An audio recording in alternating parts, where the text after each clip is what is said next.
Walking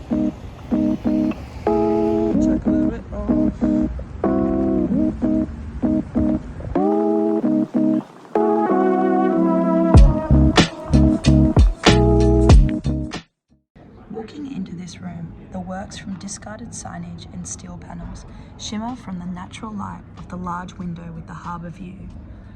From where Indigenous works were once held in the basement of the South Building, this window allows for Aboriginal and Torres Strait Island art to be in conversation with the outside and allows for the natural light of the sun to interact with the materials found from country.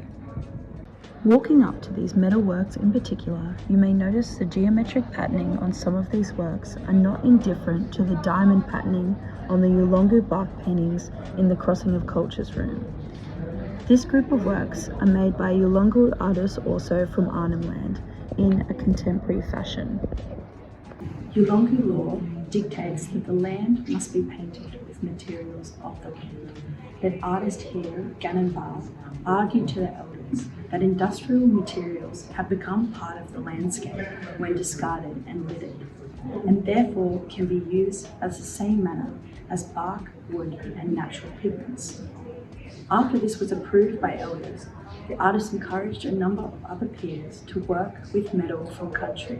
This new choice of materials found in the streets, such as road signs and metal, together with the traditional shapes and motifs adapted to the new medias, are clear references to themes like colonization, globalization, and environmental concerns. Compared to the bark paintings in the South Building, we see the presence here of the contemporary forms with traditional art making of an Aboriginal culture. Unlike the Crossing Cultures room we discussed in the first two episodes, which had themes of Australian land and abstract forms, this room in the Yiribana Gallery doesn't seem to hold a distinct theme. A particularly odd choice to hang in this room is the 5-panel painting by Harry J. Wedge, Stop and Think.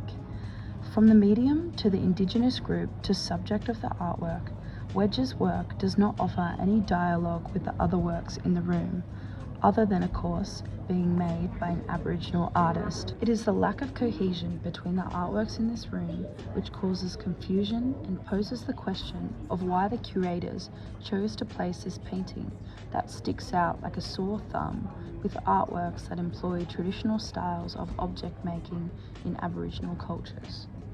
Aboriginal and Torres Strait Islander art has finally gotten the gallery space it deserves. This location challenges the old hierarchical attitudes of art in Australia and breaks away from these attitudes of Indigenous art being primitive or inferior. There has been dedicated action at the Art Gallery New South Wales in seeking new and ethical ways to place Indigenous Australian art with this nation's art history and appreciating the work of contemporary Indigenous artists. This is a pivotal role in representing Australian art history and the beginning of indigenising art institutions in Australia.